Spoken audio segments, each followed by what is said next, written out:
দর্শকদের কাছে আগে একটু ক্ষমা চেয়ে নিচ্ছি।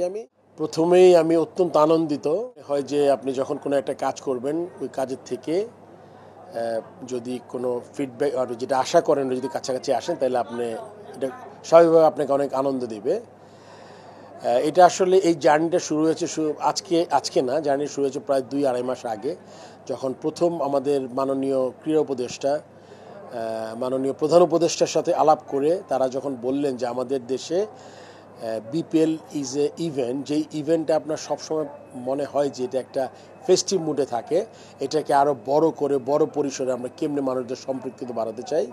আপনি জানেন নতুন দেশে এটা একটা বিরাট চ্যালেঞ্জ ছিল এবং মাননীয় প্রধান উপদেষ্টা এবং ক্রীড়া উপদেষ্টার নির্দেশে এবং তাদের ডাইরেকশনে আমাদের অনেকগুলো মন্ত্রণালয়কে ইনভলভ করা হয়েছে, যার যার ক্ষেত্র থেকে তারা কাজ করার চেষ্টা করেছে। আমরা কিন্তু এরই পরিপ্রেক্ষিতে আমরা কিন্তু 3টা বড় কনসার্ট, 3টা যে শহরে খেলাগুলো হবে 3টা বড় কনটেক্সটে আমরা করেছি। আমরা ওখানে দর্শকদের দিয়েছিল, তো যেই হাইপ বা যেটা আমরা বলি যে বিপিএল উত্তেজনাটা আমরা মনে হয় দর্শকদের মধ্যে কিছুটা হলো গিয়ে আপনার ঢুকাতে পেরেছি। এই জন্য আসলে আপনি দেখে থাকবেন যে আজকে প্রথম দিনই বিপিএল, আমি মনে করতে পারি না যে বিপিএলের প্রথম দিনে এত দর্শক আমরা আগে কখনো দেখেছি। আর টিকেটের যে উন্মাদনা আপনি জানেন যে এখানেও অনেক কিছু আছে যেগুলো আরও ইমপ্রুভ করা যায়, সেগুলো আমরা হয়তো বা আপনার পরবর্তীতে আলাপ করব। বাংলাদেশের ক্রিকেটের প্রান্ত বাংলাদেশের দর্শকরা, তো তাদেরকে খেলা দেখা সহজ করার জন্য বাংলাদেশ ক্রিকেট বোর্ড কি উদ্যোগ নেয়? আপনি আনন্দিত হবেন, প্রথমবারের মতো আমরা একদম ফুল ফ্লেজেড একটা ডিজিটাল প্ল্যাটফর্ম যেটা অনলাইনে কিনা যায়। আপনি জানেন যে এখন আমাদের ওয়ার্ল্ডের সব জায়গায় আপনার এখন কিন্তু সব টিকিট অনলাইনে কাটে। পেপার টিকিট যারা যারা সুভিনিয়ার রাখে তারা প্রিন্ট করে নিতে পারে, বাট অনলাইনেই সব চলে গেছে। আমরা চেষ্টা করছি অনলাইনে, যেহেতু আমাদের অনলাইনে এখনও অভ্যস্ত হই নাই, একটা নতুন সিস্টেম, এই জন্য দর্শকদের কাছে আগে একটু ক্ষমা চেয়ে নিচ্ছি। আপনাদের যে ভোগান্তিটা প্রথম 2-3 দিন হবে সেটা কিন্তু খুব শীঘ্রই ঠিক হয়ে যাবে। আমাদের অনলাইন প্রথম দিন কিছু ওই সার্ভারের প্রবলেম ছিল, ন্যাশনাল আইডি কিছু ইস্যু ছিল, এই জন্য অনলাইনে কাটতে পারিনি, এই জন্য বুথগুলোতে বেশি মানুষ দেখা গেছে।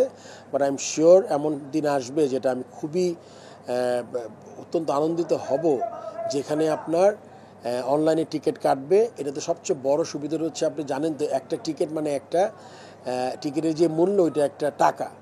যদি আমি 2000 টাকার টিকিটের দাম ধরি, এটা কিন্তু 2000 টাকা আপনার হাতে। সো এইটাতে যত লোক ইনভলভ কম করা যায়, এটা সিস্টেম হবে। আপনি টিকিটটা কাটবেন, টিকিটটা কাটার পরে এই টিকিটটা আপনার চলে যাবে গেটওয়ের মাধ্যমে দিয়ে আমাদের যে টিকিটের যেই বিসিসিবি টিকিট কালেকশন একটা আমরা অ্যাকাউন্ট করেছি সরাসরি, এখানে কোনো হিউম্যান ফ্যাক্টর নাই। সো এইটা যদি আমরা পুরোপুরি করতে পারি, আমাদের যেমন ভোগান্তি কম হবে, রেভিনিউটা ইমপ্রুভ করবে, সো দ্যাট আমরা এই টাকাগুলো অন্য কোনো কাজে লাগাতে পারি।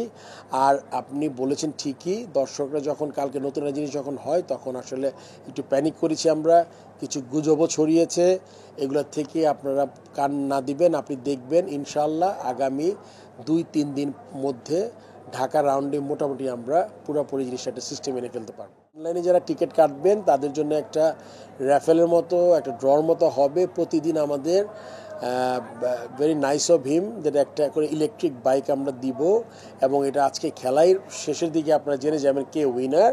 তো যারা অনলাইনে টিকিট কাটছেন তাদের জন্য এই সুযোগটা থাকবে, যারা অফলাইন বা টিকিট কাটছেন তারা এই সুযোগটা পাবেন।